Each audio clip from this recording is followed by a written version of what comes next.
ខ្ញុំខ្មាំងអាណាស្នេហ៍ខ្ញុំរឿងខ្លាយប្តីចិត្តព្រួលប្រាជឿតាមហោរាថាខំឆ្នាំខែជឿតាមពីងម៉ែម៉ែថាគូកាខ្ញុំច្រៀងរៀបរាប់រឿងអាភ័ព្វស្នេ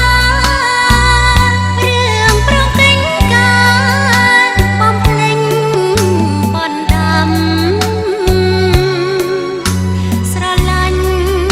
ស្រីក្មេងលួញលៀងច្រើនឆ្នាំប្រវត្តិស្នេហ៍កម្មផ្ដាំប្ដីចិនចា